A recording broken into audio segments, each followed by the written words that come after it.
Hey, what's going on, guys? Buffalo Gamer 77 here, and today's video, I just want to share with you guys my NES collection. And yeah, these games I collected for a lot of years. I haven't bought any new games in a long time. The most recent one I picked up was probably Shatterhand. Other than that, these are games that are probably picked up man, had to be 4+ years ago. Some of them have prices on it. I'm not sure the current prices are on any of these games. I haven't really checked them out recently, so yeah, let's talk about them. Let's go with a little overview first. I try to keep them in alphabetical order, but some of them may be out of order. Some of them might be in the wrong spot. About 70 games, 60 games total. All right.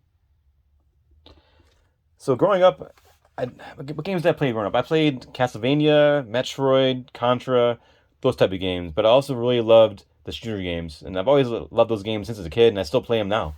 And one of the games is 1942, and also 1943.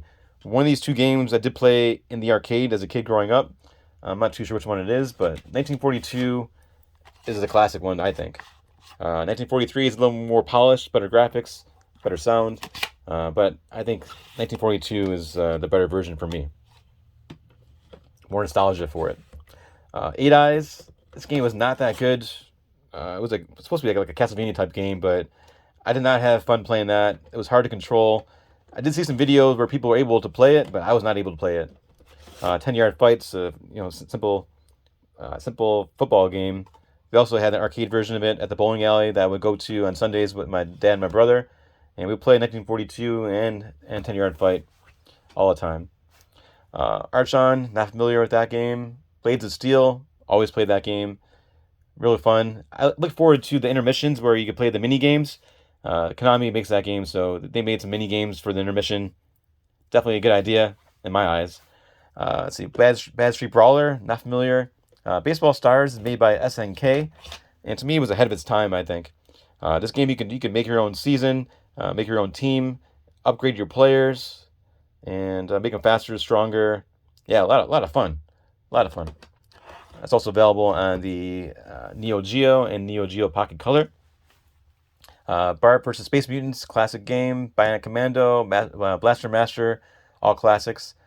Breakthrough. Yeah, California Games is a game I did not play on the NES, but I played on the Commodore 64. My dad's friend, his son had the Commodore 64, and that was one of the games that we would play and take turns on. Let's see, Castlevania 1, 2, and 3. I started off playing Castlevania Simon's Quest when I grew up, and I didn't know any better than that. And to me, Simon's Quest is a good game. It is challenging, hard at times, and you get confused on where to go. But I would say keep at it. The strategy guide is a must in that game. I would think.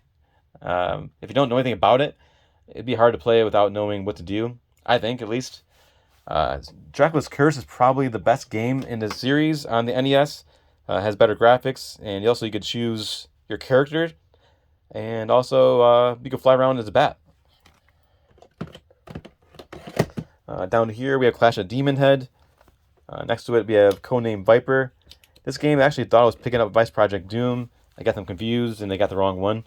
We have Commando, Contra Classic, Conquest of the Crystal Palace, Crystallis, Days of Thunder, Double Dragon, Double Dragon 3. I am missing number 2, but Double Dragon is a beat 'em up game, classic on the NES. Dr. Mario, it's sort of like Tetris, but you take these pills and you rotate them, trying to match the colors up. Also, 2 players. Let's see. Next one we have Excite Bike, classic game. Fax Anadu. This is going to bother me being upside down on the wrong side. There we go. Ghosts and Goblins, hard game. I was going to skip the Flintstones. This is the first one, the rescue of Dino and Hoppy. I believe the second Flintstones game came out towards the end of the life cycle of the NES. That's why it's worth a lot. I think back then it was like $800. I'm not sure what it is now, but it's probably close to the same or even a little bit more. Ghosts and Goblins, hard game. Gradius, Guerrilla War, Gunsmoke, Heavy Barrel, Jordan vs. Bird, Journey to Silius. This is made by Sunsoft. This was supposed to be a Terminator game when the movie came out, but for some reason, I think Sunsoft didn't get the license for it, so they had to change the name to Journey to Silius. Now, the players, as you can see, the character there does not look like Terminator at all, so not too sure what they're thinking about that. We have Karnoff. I'm not familiar with this game at all. Never played it. It's $5. Kid Nicky. This game I picked up as a recommendation from the game store I went to. The guy knew I liked platformers and said that I would like this one, but no, I played it for a little bit. It wasn't the best. It was alright. I say it's worth $5. Kirby Adventure. Classic. Kung Fu is one of the early games that came out for Nintendo. It was fun to play. Legend of Cage. Life Force. Life Force is also known as Salamander. Little League Baseball, Mach Rider, Marble Madness, classic. We have Mega Man 1, 2, 3, 4, 5's over here, and 6 is complete in the box. I went to the game store, and this game was not in the shelf yet. The guy offered it to me to buy it, and the price tag was between $50 and $60. He thought the price was wrong. He said if he contacted the warehouse and updated the price, that if it was more, that I would have to pay for the higher price. So I just paid the $50 or $60 for it and picked it up then. Metroid is one of my favorite series, and this is the first one for Nintendo. If you've never heard of a Metroid, I'd definitely pick it up, check it out. They're still making Metroid games nowadays. The most recent one is on the Switch. Great music in this game on Nintendo. This one here is a Micro Machines racing game, car racing game.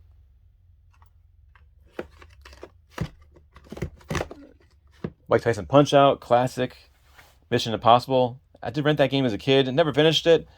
I thought it was pretty hard back then. Have not played it as an adult, so I'm not too sure if it's hard now as an adult or just as I was a kid and didn't know how to get past certain parts. Let's see, you have Muppet Adventure, NASCAR, Ninja Gaiden 1 and 2. The third one is out of my price range. Not very interested in picking it up unless I see it for a crazy low price. Then I would. Punch-Out, Ring King. This game called Roller Games. I played that as a kid. Always rented it. Never owned it until I became an adult, but I'll rent it every now and then. You're on roller skates and you roller skate through the whole stage. There's parts where we're pretty hard, where it's kind of like slippery. And you gotta jump over certain areas, but definitely fun. Russian Attack is also a good game. Cheap. Made by Konami. Next one, Super Mario Brothers Duck Hunt Combo. My cousin Jennifer and Rebecca, they both had they had that game at their house. They had the NES before anyone else I knew had one, and I would go over there often and play both of those games. Super Contra, Super C, another classic game. Mario Brothers 3 is probably one of the best games on the system itself. I do have that boxed here as well. And let's see, next to that we do have Super Off-Road. It's a car game.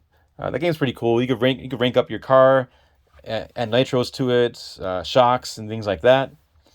Down here we have Tecmo Super Bowl, which is a classic game on Nintendo. Get down a little bit here. Okay. Rad Racer 2, Renegade, Rescue Rangers, Sesame Streets, ABC. We have the Turtles games, all three of them. We have two right here. We have the arcade one. Fun game. This is the normal one here. We do have Turtles game here. Let's see, this one fell. And that's Willow. I also do have the Manhattan Project, which is the best, I believe, of the Turtles games on Nintendo.